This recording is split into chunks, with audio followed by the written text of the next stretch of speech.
A podcast? Did your radio show get canceled?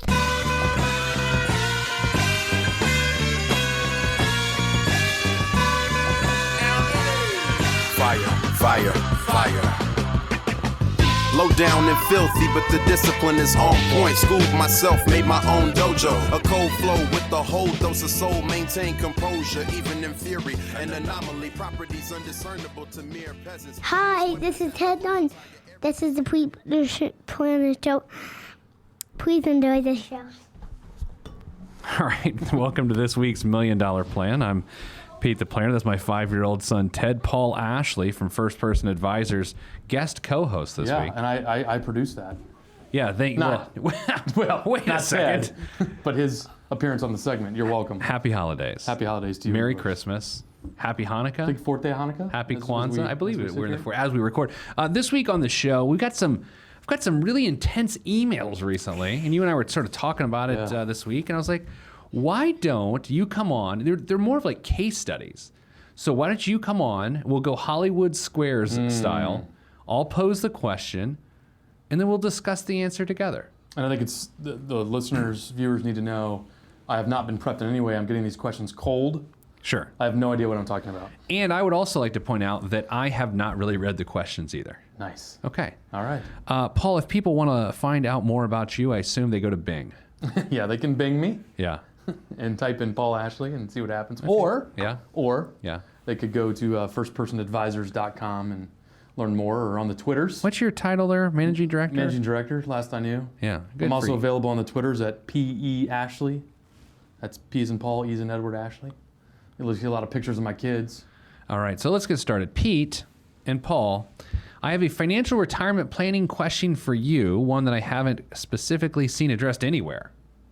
First, in your content. Yeah, I know. Well, first, our relevant information. I think we'll be the judge of that. I will be 62 in January, and my wife is 56. Good for you, sir. Lady. We are both employed, and our combined income is $170,000. Good household income. I max out and have been maxing out my 401k each year, and my wife saves 15%. So far, what we know is we can assume he is putting in $24,000 a year into his 401k because that is maxing it out. But since we don't know the split of their income, we know she saves 15%, but that means nothing to us. Yeah, I was going to say 50% of what? I don't know. We currently have $925,000 in our 401ks and IRAs. Okay. We have $138,000 in cash and CDs. Do you think he means like Lionel Richie and like Motown albums, or do you think he means certificates of deposit? Yeah, probably certificates of deposits in this case. Our net worth, not including our home, is therefore about $1,063,000. In a few years, we will inherit about $510,000, which will bring our net worth to about $1,573,000. By then, assuming any reasonable market gain, our gain this year over last was $216,000 from savings and investment gains. I anticipate that we will have $1.7 million. Okay, so far I'm good with this. Although, that he knows what his inheritance is going to be and no one's dead. I question that. I question the idea that it might not actually be the number he thinks it's going to be. That's fair. Arguably it could be less if he thinks it's going to be 500. But we'll continue. Our plan is for us to both work until I'm 65, which is of course 3 years from now, and we will both retire. So that makes his wife 59 and a half at that point. So that's convenient and good for everybody. Mm-hmm. So far, you good? So far, I'm good. If you're just joining us in the $1 Million Plan, Paul Ashley is joining me. We've got a very complex email from a listener. If you want to send us a complex email, you can do. By us, I mean me. AskPete@PeteThePlanner.com. AskPete@PeteThePlanner.com. Is this the question going towards a reverse mortgage? I don't know. I don't know. You never know. Okay. At 65, I will receive 2 pensions. Whoa. Time out. His net worth is way more than. Well, you can't really consider the pension the net worth unless he's taking the lump sum. But this is where it gets interesting, which will total slightly over $14,000 per year. So they're small pensions, like $1,200 a month. Right. Better than a poke in the eye. Totally. We will use our savings to support ourselves until I reach age 70, at which time we'll both take Social Security. My wife will take early Social Security either at age 62 or 64. Together, we will have $60,000 from Social Security, and with my pension, the total will be $74,000 in non-investment income. So far, so good. And guaranteed non-investment income, right? Yeah. Guaranteed. We will move to Florida. Upon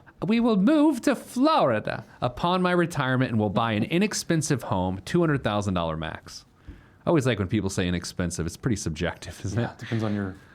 With cash, and I anticipate that our living budget will be about $52,000 per year. So basically, our normal expenses will be covered by our Social Security and pension income after taxes. All right. I will use my RMD, my required minimum distribution, to pay any additional taxes owed, because at 70.5, you have to take money out of your qualified vehicles, to the tune of about 4% in the first year. There's a funky formula, but it's about 4%. To deal with any medical expenses, travel, things we want to buy, and we'll reinvest the rest. And I'm planning to continue to be fully invested in retirement. Wait, hold on, I skipped a line. No, anyway. I figure that there is a market downturn, then my $648,000 in cash, which will be more by retirement time, should more than cover us, since Social Security and pension after taxes already virtually covers us. I realize that I will have to finance out 5 years from age 65 to 70, which will subtract about $400,000 from our net worth between the house and living expenses, but offset by my pension, leaving us with about $1.3 million to live on. We don't anticipate leaving an inheritance to anyone. That helps. When I pass, I think he assumes dead. Yeah. People say weird things about like when I pass. He's moved on. Where'd he go? Well, did he pass gas? Maybe. My wife will get my Social Security, but not my pension, and will move maybe half of any remaining 401k IRA monies into safe money market 401k IRA accounts. I don't know what that is. Based on my year-by-year, we're almost done. Based on, and then we're gonna be out of time. Based on my year-by-year cash flow analysis, assuming that a 1% gain in the market over all of these years, my wife should still have a net worth of about $400,000 when she's 95. My question is, by the way, he at the very beginning he says, I have not seen something that has been specifically addressed anywhere. His question is this a workable strategy? I just want to say that no one has written about his particular financial situation in a major newspaper before, so therefore it is not something that has been specifically addressed before. It's quite specific with the level of detail. Okay. You know, I do have one concern for my man here. Yeah, but Nicole, by the way, we're going to have to send this guy the audio here in case he's not a listener of our fine program. Is that all right with you? Yes, absolutely. Okay, thank you. So he's going to work until he's 65, correct? Okay, yes. 3 more years. That's $75,000 more he'll set away. Okay, so at age 65, his health care is good to go because he's going to go on Medicare. Yes. His wife is 4 years younger? 5 years younger? She is 6 years younger. 6 years younger, so she'll be 59 and a half, to Yeah. the point earlier. What is the plan for her in terms of health care? Because I haven't heard him Bring up healthcare once. Well, he said medical brought up bills. healthcare once for medical bills as they retire. But what is she going to do from age 59 and a half to age 60? That's 5.5 years. That could arguably, even this year, be 20 grand. I mean, that could, if he hasn't accounted for that, or there is no plan for that, that could, I think he's still probably okay. Yeah. But his margin there could be completely eaten up. The safety net could be completely eaten up, and he's just barely going to eke it out. I think in terms of stability, I would give this plan a 8.5 or 9 out of 10. Yeah. Okay, I shouldn't say he clearly did not account for healthcare, but he didn't mention it, and it is one of the biggest factors. Even if it was listed, it would be one of the biggest factors here, but it's not listed. All right. Now, maybe the assumption is, and he didn't say this yes or no, that his wife will continue to work. He said, our plan is for us to both work until I'm 65, and then we will both retire. So, I mean, they're talking about 6 years of funding her health care in the midst of not knowing what health care looks like at all. Very, Nicole, very volatile system. how many minutes are we in this segment? I didn't even keep track. You are at almost 9 minutes. Well, half of it was reading the email. Well, it was a good email. So, okay, so I think this guy's fine. I think he needs to account for health care. One thing that she may consider doing is working at least a couple years longer than him, just so she can shrink the gap. Yeah, I wonder who. I would assume the coverage is through him.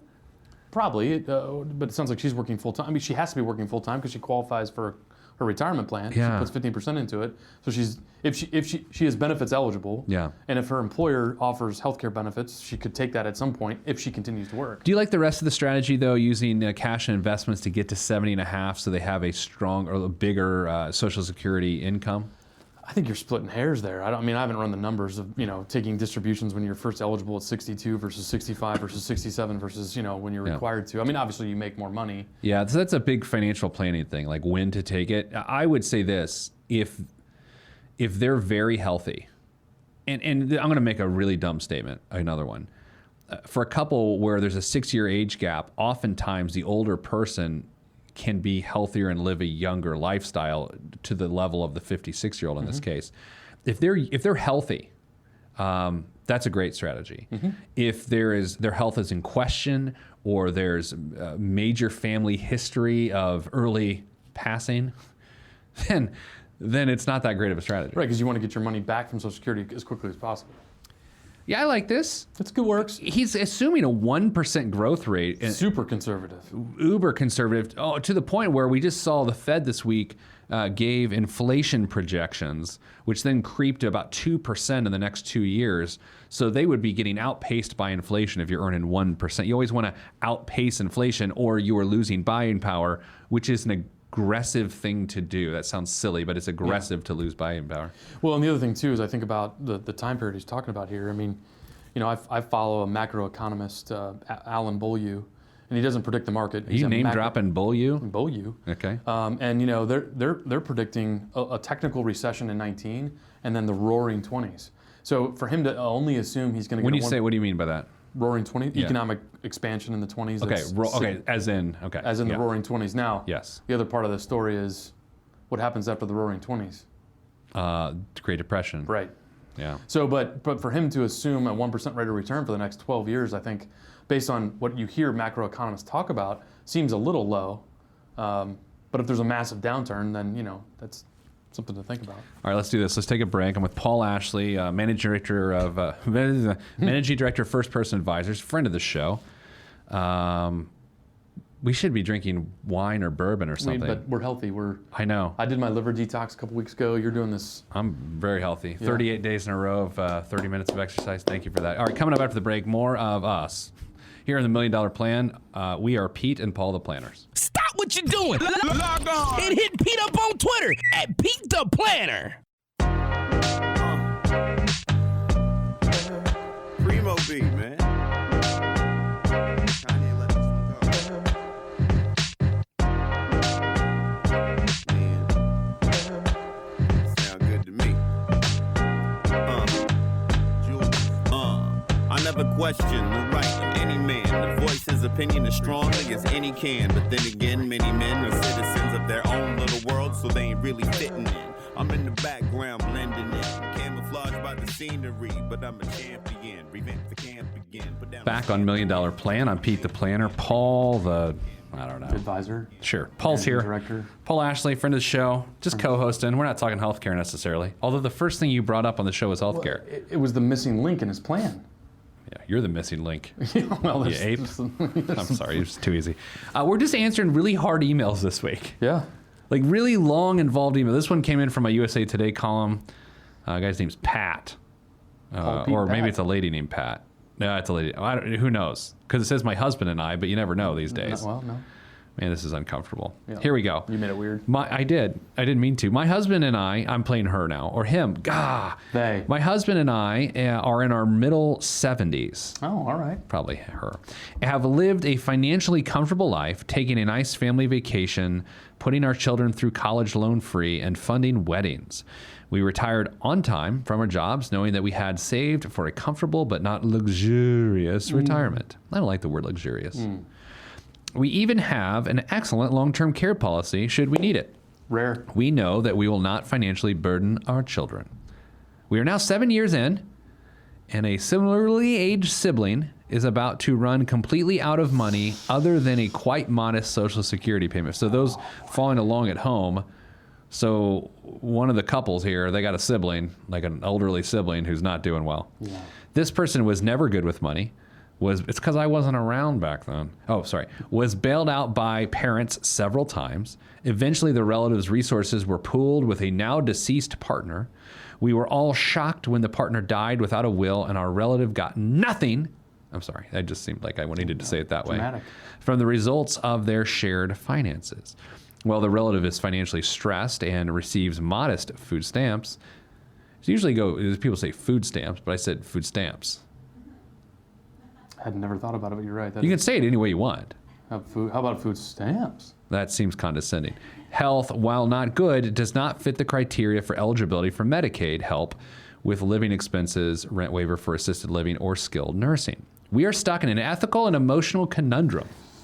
I would agree. Yeah, it's We tough. know we are not legally obligated, required to subsidize, but one of us feels, One of us feels? yeah, did you catch that? Yes. Who's the one of us? But one of us feels. Yeah, that's the writer of the email is not the one who feels that, by the way. I don't know. I will see. But one of us feels a moral obligation to do so. We are already and have financial and medical power of attorneys and have been managing bill paying for a few years, forcing the relative to live more modestly than that relative would have done independently. So that money would be long gone by now. So that makes sense. That makes sense that so seems far. like a good move. Supplementing the relative's Social Security now, virtually making this relative our financial dependent, would require one of two things from us. One of us would need to go back to work part-time, or we would need to sell our home, move to a mortgageless place, and begin to spend down its substantial equity. Frankly, we had always seen that equity as something to leave toward our several grandchildren's education funds. We see no other options, do you? Please offer your insight to help us make a good decision, and do not put this on the radio. I'm just kidding. I made the last part. I made the last part. That got weird. Okay, so what do you think? That is a conundrum. Okay, right? so usually what we get on these is an adult child, like Yeah. the. This is a peer-aged sibling Yeah. of a retired. Do you have siblings? 70 Do you have siblings? I know, I'm only child. Yeah, Amy and I are both only child. that makes children. sense now. Sure. How about two only children get married and then have 5 children? There's something for you. That's a whole other radio show. I don't think it's that interesting. Okay. So what do you think about this? Well, so it's easy for me to look at this completely unemotional. That's what you're supposed to do. Like without any Yeah. attachment.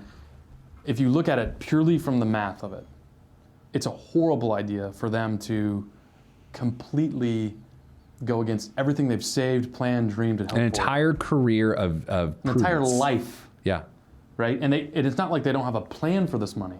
yeah. They have a plan to support the next generation or to skip generations in terms of their education.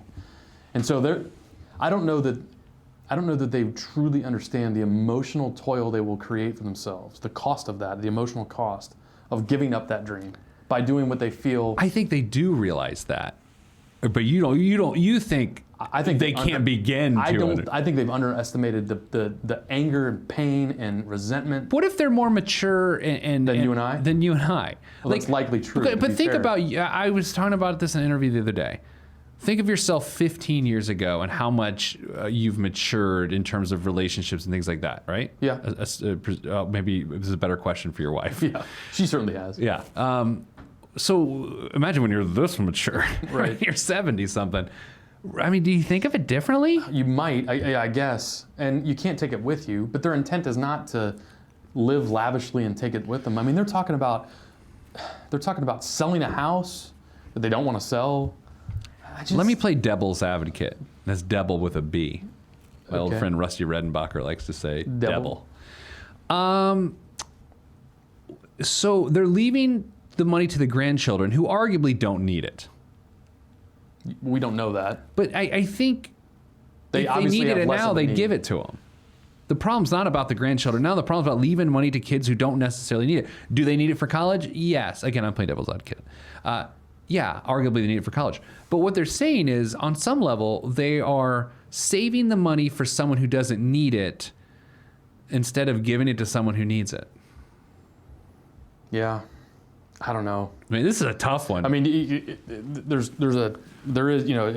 another question I have for them, which is sort of, what is your faith tradition, right? Because if they're Christians, Sure. don't store up on earth Are you quoting biblical verses? Yeah, on my I mean, show? you know, what is that? treasures in heaven versus storing up on earth where Is that moth Paul? and rust Like can destroy. the book of Paul? It's the book of Pablo. And, you know, I mean, there's certainly things that, I don't know, man. That's tough. Welcome to my world. Is there a How way, does that feel? Is there a way that they don't have to make a massive move, like sell the house, where they can do just a little?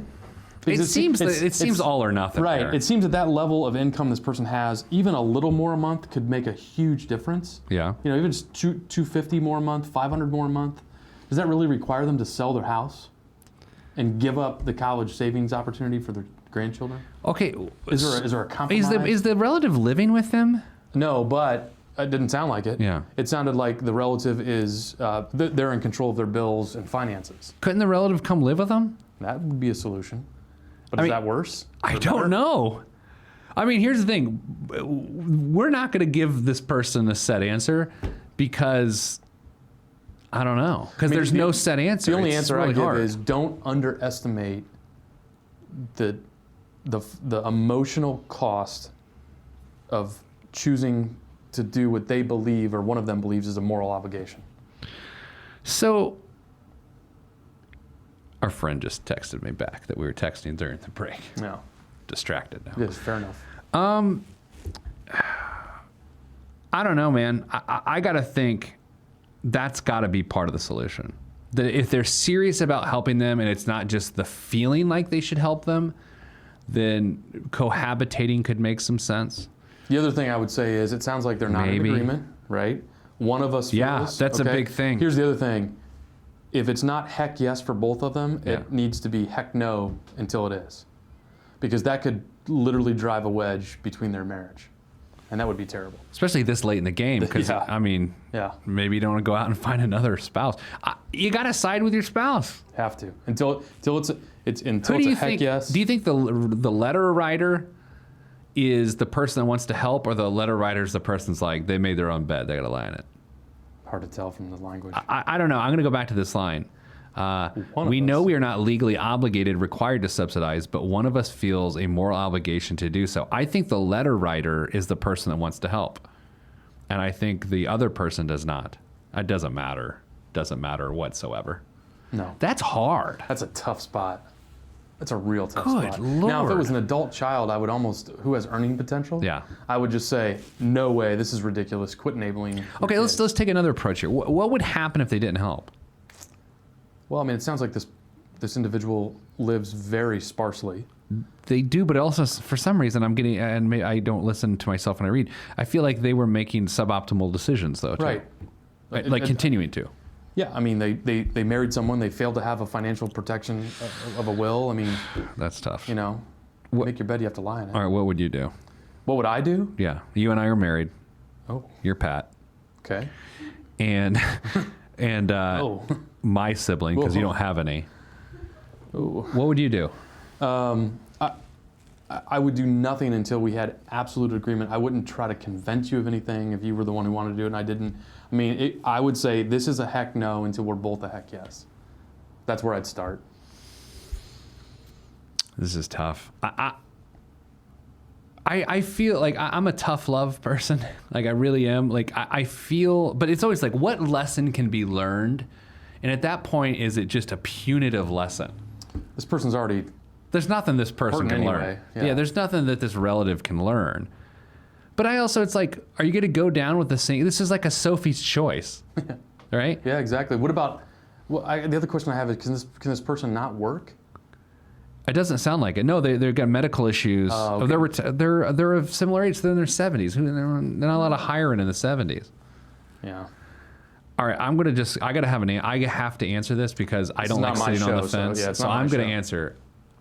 Oh man. So if you're gonna disagree with what I'm about to say, email me, askpete@PeteThePlanner.com, or if you're on Twitter @PeteThePlanner, tell me that I'm wrong if you think so. Subject line, Pete's wrong. Subject line, Pete's wrong on the radio. I don't think they should help. I'm with you. Man, we are terrible people. I hope I never need you. Well, I certainly don't want to need you. I don't know if I would help. I don't know. Yeah, maybe I would. You're waffling. But well, here's the thing. Okay. I'm trying to think of myself as this 70-year-old person, but I'm thinking of it when I'm 70 and I think of the resources I'd have. That's what's in my head.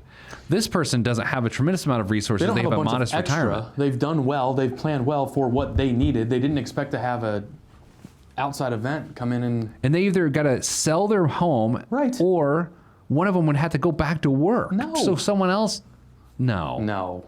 If those are the options presented to us, No way. No. But if there's a different solution that's more modest, that doesn't require massive change, Man. maybe.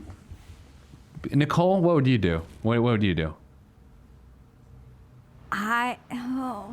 I wouldn't help them. I don't know. It's that so makes me uncomfortable. feel, yeah. Oh my gosh, it makes me feel like such a terrible person. Wow. But Well, there's 3 terrible people. That's right. So where there's 3, the Lord will gather. Wait, is that what it is? Sure, more, No but- one knows. Okay. All right. Coming up after the break, we're going to show further callousness right here on the $1 Million Plan.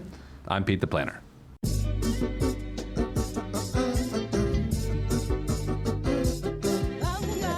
Yeah. Axe hand on the beat. Yes, sir. Glass House. Yes, sir. Mr. Kinetic, Rusty Redenbacher. ATFU. Naptown. Yeah.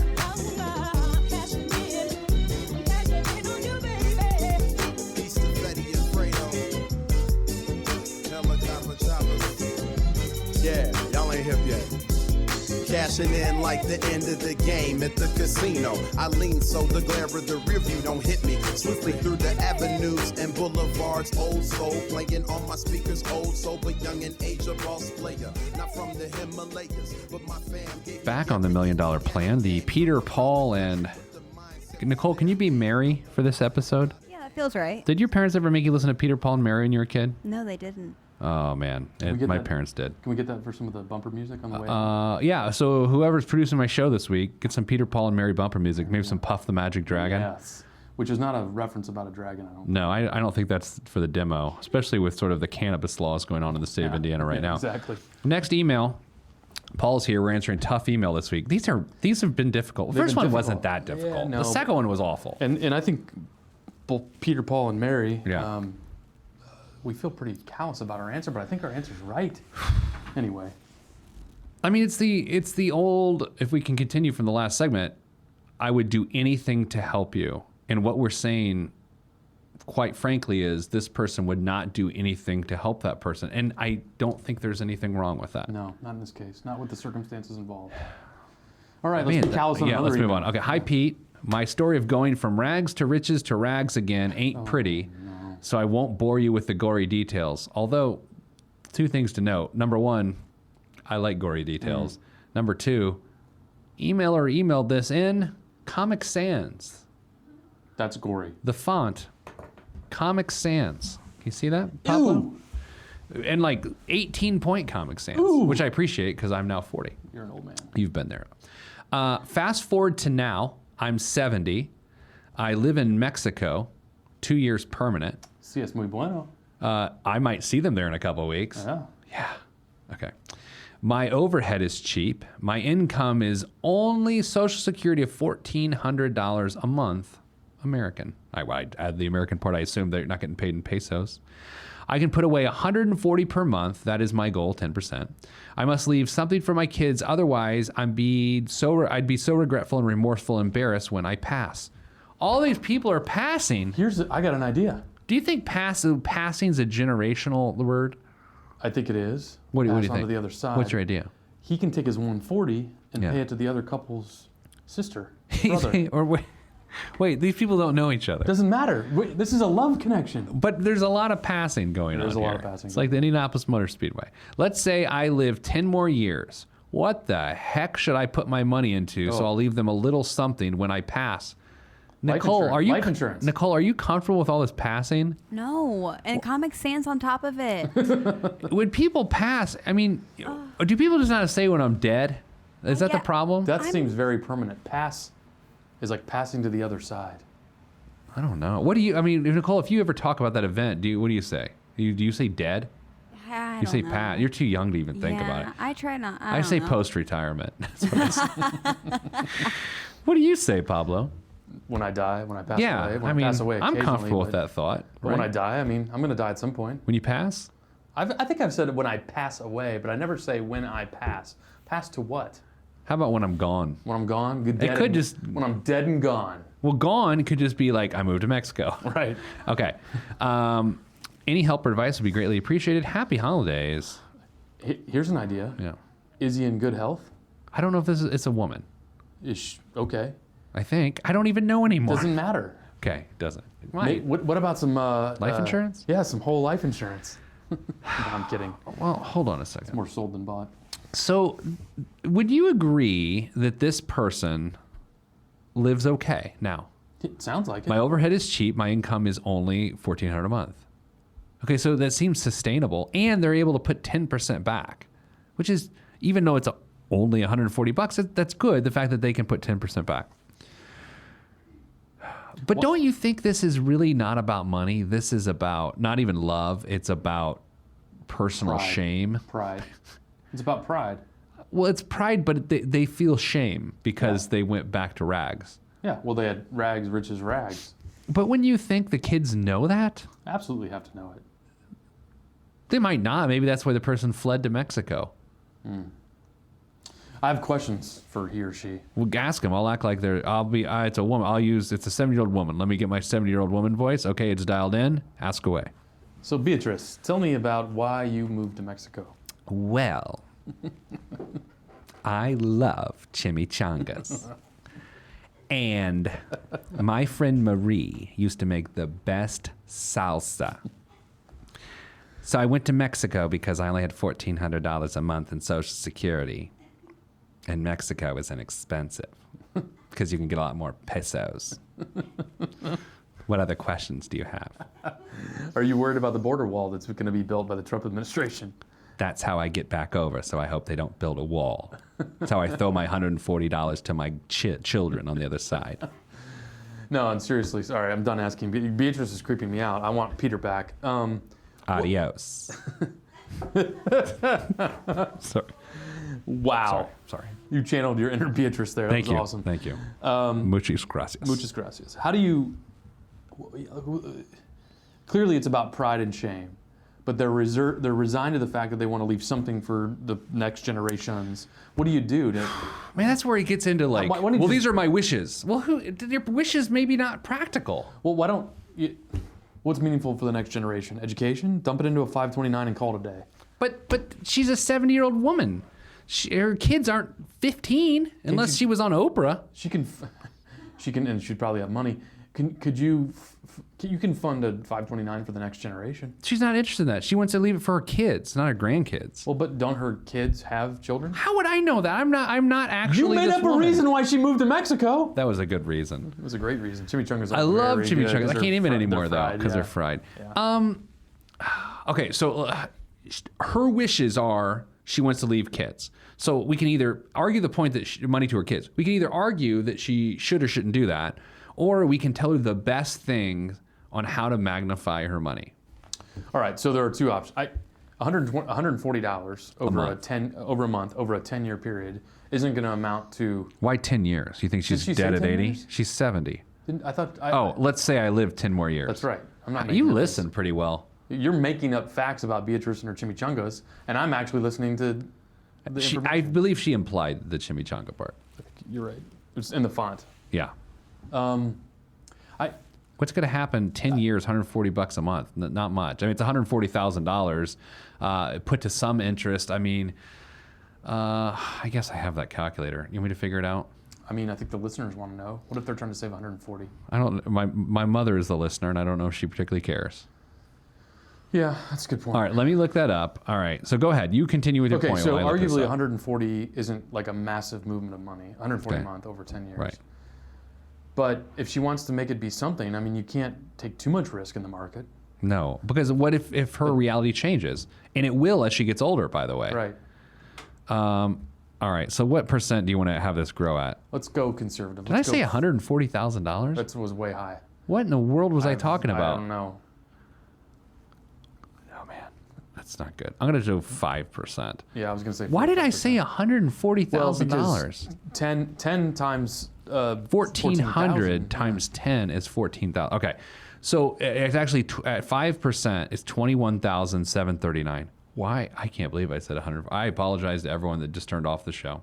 But you didn't hear the apology, so enjoy something else. Yeah. $21,739. I mean, it seems. How many kids? She said kids, plural. Yeah. Let's say she has 2 kids. Divide that in half. 10-5. I mean, if they're, better than a cast iron pig. Yeah, well, although that's nice. It's about her pride, Beatrice's pride. Go just buy a bunch of chimichangas over, get an extra chimichanga. I don't know what I would do here. I mean, okay, so the answer is what she should do. I mean, if she wants to do something like municipal bonds, or she could do a money market account, but she's not getting much rate of return. An annuity, I think, would be a mistake because they could get locked up and she would want the money. What if she, to leave a legacy, donated the money to a charity that her kids loved each month? That's cute, but I don't think. I'm trying to be cute here. Well, I don't think that would work here. Why? Because she'd be regretful, remorseful, and embarrassed when she passes. She said. I mean, leaving $21,000. But it's relative. She makes $1,400 a month. Maybe I was doing $1,400 a month times 10. Yeah, that feels like. I'm so upset that I did such bad math. All right, we got to take a break. So here's our advice. What's our advice? Maybe a money market account, but it's not going to earn you much, and you shouldn't take much risk anyway. I'm sorry. That was such a bad answer. Appreciate the font, though. Coming up after the break, biggest waste of money of the week, and that's probably it. I'm Pete the Planner. This is the $1 Million Plan.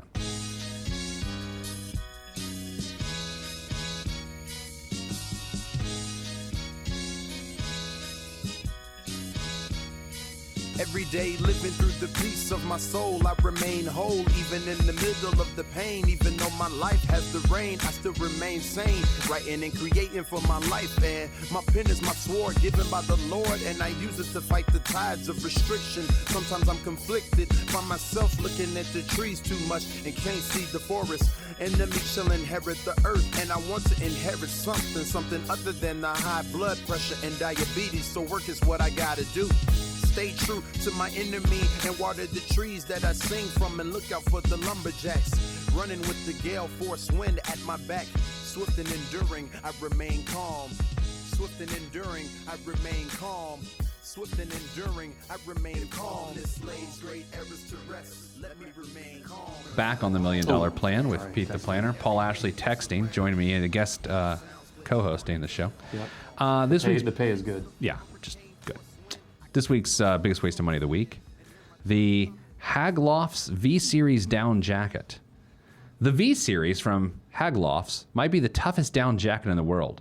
How can down be tough? That's because it's constructed using Dyneema, a high-tech fabric made from the strongest fiber on Earth. I caught a bad case of Dyneema in college. It's also windproof and lightweight, but remains breathable despite a 900 power fill goose down. Ideal for situations where a regular down jacket could be damaged. The V-Series is a limited edition and available in 2 colorways. What colors? White and goose white? I don't know. It's $1,300. What? For a down jacket. I thought paying for my, whatever that is, North Face down jacket, $120 was ridiculous. That's ridiculous. I want to have a t-shirt that has a goose on it that just says, "Are you down?" You like that? And then on the back it'd say, "Let's pate." That's pretty good too. Thanks for being on the show. It's been my pleasure. Really, I liked really it. Maybe people will like this episode. If you liked this, then you're an idiot. Yeah. Well, let's not call our listener an idiot. Go to @PeteThePlanner on Twitter and say I liked it. And if you didn't, say I didn't like it, and then also tag P.E. Ashley on Twitter. Make me feel bad. Or email me, askpete@PeteThePlanner.com. I had subject line, I liked it, or I didn't like it. That's all we have time for on this week's show. Next time we'll talk to you. Yeah, we'll do a show next week. It'll be the Christmas Eve. Ooh. Christmas Eve. So maybe we'll do a little reading of 'Twas the Night Before Christmas. Feliz Navidad. All right. Thanks, everybody. Reminding you, as always, sending you good vibes, because good vibes are all that I have in the budget. This is Pete the Planner. It's $1 Million Plan. If you want to be on this podcast and have Pete fix your money life, then hit us up at PeteThePlanner.com/podcast. You heard me. PeteThePlanner.com/podcast. Log on. This is for information purposes only. It's not the Swiss Financial Planning device. Consult a financial advisor.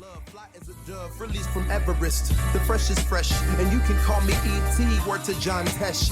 Let me bless this harmonic presentation. It's amazing, so amazing. I'm the reason. Salutations, I bring you love, Tron greetings from a faraway land. I am the sole controller. Put the remote down and let me take control. You're now a part of my zone, so enjoy yourself. Love Tron can restore your health. I bring you greetings. Salutations, how you doing? And is that how y'all say it? The tinkling of the keys is an homage to the little star. I sojourn over poetic descriptions of sound and travel to my other world. Out of this world, spaceship on my arm took me home, fueled by the ink and the megabytes and the hypertext transfer protocol, stronger than the Skynet and the Terminator. I push faders into warp speed, glide with ease, creating a breeze they call a black hole. Event horizon, no rear view concerns. This I adjourn, and beats I burn. This I adjourn, and beats I burn. Salutations, I bring you love, Tron greetings from a faraway land. I am the sole controller. Put the remote down and let me take control. You're now a part of my zone, so enjoy yourself. Love Tron can restore your health. I bring you greetings. Salutations, how you doing? And is that how y'all say it?